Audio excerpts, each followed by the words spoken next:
ഇതെന്താടാ, മൊബൈൽ ബജ്ജിയാ? മൊബൈൽ ബജിയല്ല, മൊബൈൽ ഫോൺ.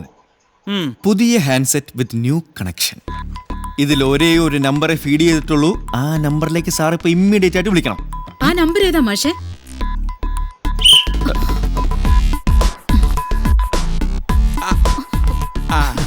എന്താ സാറ് വിസിലടിച്ചപ്പോ ടീച്ചർ ഓടിപ്പോയി? അത് നിനക്കറിയില്ല അല്ലേ? ഇല്ല. ഞാൻ വിസിലടിച്ചാൽ അവരുടെ അമ്മയ്ക്ക് വിളിച്ചു എന്ന് അർത്ഥം. അത് ഇവിടെ എല്ലാവർക്കും അറിയാം.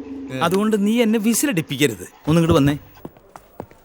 അപ്പൊ നീ വർക്ക് തുടങ്ങിയല്ലേ? പക്ഷെ ടീച്ചറിനെ വിളിക്കാൻ പുതിയ കണക്ഷൻ എടുക്കേണ്ട വല്ല കാര്യമുണ്ടോ? വേറെ ആരുടെങ്കിലും ഫോണിൽ നിന്ന് വിളിച്ചാ പോരായിരുന്നോ? പോരാ. എന്റെ പൊന്നു സാറേ, ചുമ്മാതല്ല സാറിന്റെ കാര്യം ഇങ്ങനെ ഒരിടത്തും എത്താതെ നിൽക്കുന്നത്. കൂടുതൽ ആലോചിക്കാതെ ഞാൻ പറയുന്ന പോലെ കേട്ടാ മതി. പിന്നെ ഇതിൽ ഫീഡ് ചെയ്തിരിക്കുന്നത് ഇപ്പൊ സാറിന്റെ കയ്യിലുള്ള ടീച്ചറിന്റെ നമ്പർ അല്ല, ഒരു പുതിയ ഐഡിയ നമ്പർ. ഐഡിയ പൂർവ്വം ഒരു ഐഡിയ കണക്ഷൻ. ഓ, മനസ്സിലായി മനസ്സിലായി. An idea can change my life. അത് തന്നെ, correct.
Stupid idiot rascal.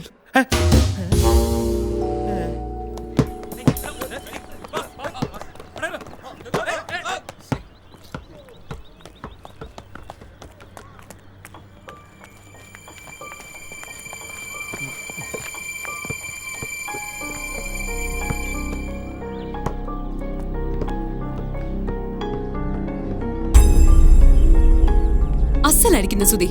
Well played.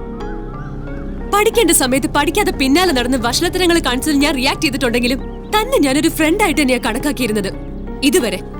പക്ഷെ ഇപ്പൊ താനീ കാണിച്ചതുണ്ടല്ലോ. മഞ്ജു, ഞാൻ എന്ത് കാണിച്ചു താനീ പറയുന്നത്? എനിക്കൊന്നും അറിയില്ല. ഓവർ സ്മാർട്ട് ആവല്ലേ സുധി. താനാണ് എന്റെ ഫോൺ എടുത്ത് മാറ്റിച്ചെന്നും ഈ കളി മുഴുവൻ കളിച്ചതെന്നും എനിക്ക് നന്നായിട്ട് അറിയാം. ഞാനിതങ്ങനെ വെറുതെ വിടുന്നൊന്നും താൻ കരുതണ്ട.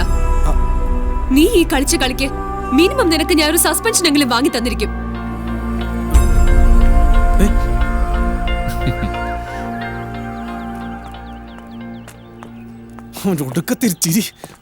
നീ ഇവിടെ വന്ന് നിൽക്ക, ഇങ്ങോട്ട് വന്നേ. പ്രശ്നമുണ്ട്. എന്താ കാര്യം? അതെ, നീ തന്ന നമ്പർ ശരിക്കും ആ ടീച്ചർ തന്നെ ആയിരുന്നോ? എന്തേ? അപ്പൊ സാർ ഇതുവരെ വിളിച്ചില്ലേ? വിളിച്ചു. അപ്പൊ എന്ത് പറഞ്ഞു? വിളിച്ചില്ല. അല്ല, വിളിച്ചു. പക്ഷെ പെട്ടെന്ന് എന്തൊക്കെയോ ഇംഗ്ലീഷിൽ പറഞ്ഞിട്ട് ഫോൺ അങ്ങോട്ട് കട്ട് ചെയ്തു. മോശമായിട്ടൊന്നും പറഞ്ഞില്ല എന്നാണ് എനിക്ക് തോന്നണേ.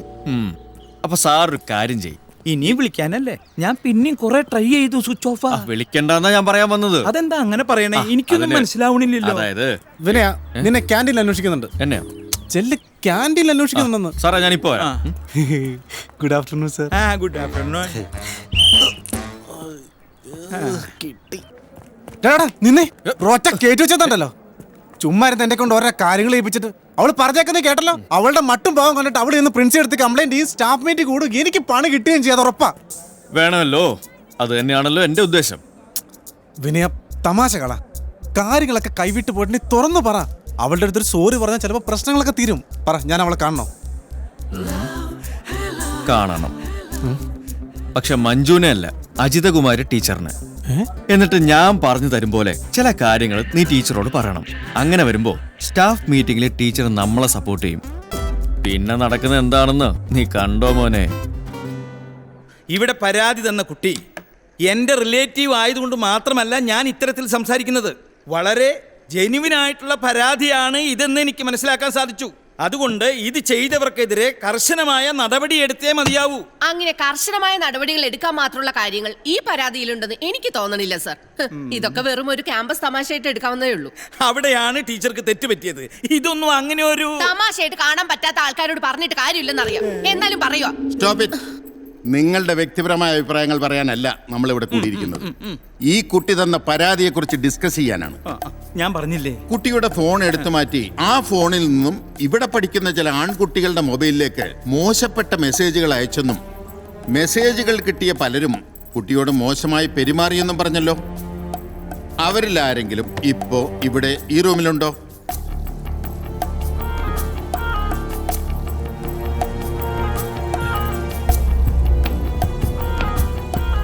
ഉണ്ട് സർ. ഒരാളല്ല, ആ നിൽക്കുന്നവർ ആ കൂട്ടത്തിൽ പെട്ടവരാ. അയ്യോ, മഞ്ജു എന്തായി പറയുന്നേ? സർ, ഈ കുട്ടി പറയുന്ന കാര്യങ്ങളൊന്നും ഞങ്ങൾക്കറിയില്ല. ഞങ്ങൾ ആരുടെ മൊബൈലിലേക്ക് മഞ്ജു പറയുന്ന തരത്തിൽ ഒരു മെസ്സേജും വന്നിട്ടുമില്ല. ഞങ്ങൾ ആരും മഞ്ജുവിന്റെ അടുത്ത് ചെന്നിട്ടുമില്ല. സർ, പച്ച കള്ള ഇവര് പറയുന്നത്. ഇവര് പറയുന്നൊന്നും വിശ്വസിക്കരുത്. പിന്നെ ആര് പറയുന്നത് വിശ്വസിക്കണം? അതിരിക്കട്ടെ, മോഷ്ടിക്കപ്പെട്ട ഫോണിന് പകരം വെച്ച ഫോണിലേക്ക് എന്തെങ്കിലും കോളോ മെസ്സേജോ വരികയോ കുട്ടി സംസാരിക്കുകയോ ചെയ്തിരുന്നോ? ഉവ്വ് സർ, ഒരു കോള് വന്നിരുന്നു. അതാരുടെ കോളാന്നൊന്നും എനിക്ക് അറിയില്ല. പക്ഷെ ഞാൻ നമ്പർ നോട്ട് ചെയ്തിട്ടുണ്ട്. പിന്നെ എന്തുകൊണ്ട് വന്ന കോള് കുട്ടി അറ്റൻഡ് ചെയ്തില്ല? അറ്റൻഡ് ചെയ്തില്ല എന്ന് ഞാൻ പറഞ്ഞില്ലല്ലോ. ഞാൻ അറ്റൻഡ് ചെയ്തു. വല്ലാതെ ദേഷ്യം വന്നുകൊണ്ട് ഇങ്ങോട്ടൊന്നും പറയാൻ സമ്മതിക്കാതെ. സോറി, ഇവിടെ ഓപ്പൺ ആയിട്ട് പറയുന്നുണ്ടെന്ന് തോന്നരുത്. സ്റ്റുപ്പിഡ് ഇഡിയറ്റ് എന്ന് വിളിച്ച് ഇമ്മീഡിയറ്റ് ആയിട്ട് ഞാൻ ഫോൺ കട്ട് ചെയ്തു.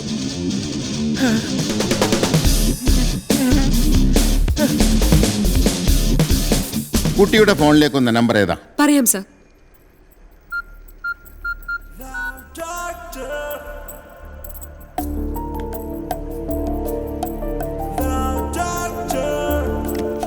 ഡബിൾ 961-800-700.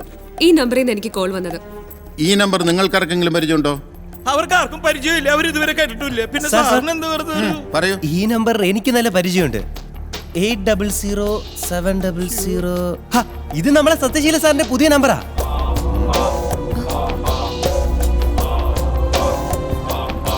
സാറേ, സത്യശീല സാറേ, 2 ദിവസം മുമ്പ് സാർ ഒരു പുതിയ കണക്ഷൻ എടുത്തു എന്ന് പറഞ്ഞു തന്ന നമ്പർ ഇതല്ലേ സാറേ? 800-700. അതല്ലേ സാറേ? ഇനിയൊരു തർക്കം വേണ്ട. ആ നമ്പറിലേക്ക് ഒന്ന് വിളിച്ചു നോക്കിയാ പോരെ? ആ നമ്പറിലേക്ക് ആരും വിളിക്കൊന്നും വേണ്ട. അതെന്റെ നമ്പർ തന്നെയാ. ഞാൻ തന്നെയാ ഇവളുടെ മൊബൈലിലേക്ക് വിളിച്ചതും.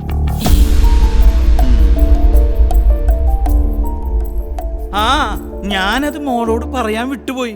മോള് ഇഡിയറ്റ് സ്റ്റുപ്പിഡ് മാത്രല്ല വിളിച്ചത്, ഒരു തെറിയും കൂടി പറഞ്ഞില്ലേ? അതേതാ സാറേ? സത്യത്തിൽ ഞാൻ പുതിയ കണക്ഷൻ എടുത്ത വിവരം പറയാനാണ് ഇവളെ വിളിച്ചത്. പക്ഷേ ഇവളുടെ റെസ്പോൺസ് കേട്ടപ്പോ പഠിക്കുന്നതിനിടയിൽ ആരോ ശല്യപ്പെടുത്തിയപ്പോ ഇവൾ അങ്ങനെ റിയാക്ട് ചെയ്തു എന്നാ ഞാൻ കരുതിയത്. പ്രശ്നം തീർന്നല്ലോ, എല്ലാം തീർന്നല്ലോ. മീറ്റിംഗ് പിരിച്ചു വിട്ടു. ഒരു പ്രശ്നം ഉണ്ടല്ലോ സാറേ. സാറ് മഞ്ജുവിനെ വിളിച്ചു എന്ന് പറഞ്ഞത് വിശ്വസിക്കാം. പക്ഷെ അങ്ങനെ വിളിക്കുമ്പോഴും സാറ് മഞ്ജുവിന്റെ ശരിക്കുള്ള നമ്പറിലോട്ടല്ലേ വിളിക്കുക? മഞ്ജു പറഞ്ഞത് അവളുടെ മൊബൈലല്ല ഇപ്പൊ കയ്യിലുള്ളതെന്നല്ലേ?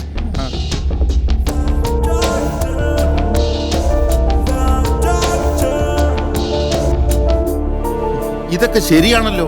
സാറ് വിളിച്ചാലും ഈ കുട്ടിയുടെ ശരിക്കുള്ള നമ്പറിലേക്കല്ലേ കോൾ കണക്ട് ചെയ്യൂ. എന്താ സാർ ഇതിന്റെ ഇത് ഇവിടെ വരെ എത്തുമെന്ന് ഞാൻ വിചാരിച്ചില്ല. സത്യത്തിൽ ഇത് ഇങ്ങനെയൊക്കെ ആയതിൽ എനിക്ക് നല്ല ദുഃഖമുണ്ട്. എല്ലാവരും എന്നോട് ക്ഷമിക്കുക. എന്റെ പൊന്ന് സാറേ, ഞാനാ ഇതെല്ലാം ചെയ്തത്. ഇവളുടെ ഫോൺ എടുത്ത് മാറ്റിയതും പകരം സെയിം ഹാൻഡ്സെറ്റ് വെച്ചതും അതിലേക്ക് ഫോൺ ചെയ്തതും അങ്ങനെ പണ്ടാറടങ്ങിയത് മുഴുവനും ഞാനാ. വേറൊന്നുമല്ല, ഇവളുടെ പേരൻസ് ഒക്കെ വിദേശത്താണല്ലോ. ഞാനാണല്ലോ ലോക്കൽ ഗാർഡിയൻ. ആ നിലയ്ക്ക് എന്തെങ്കിലും സീക്രട്ട് ഉണ്ടെങ്കിൽ അറിയാലോ എന്ന് വിചാരിച്ചിട്ട് ചെയ്തതാ.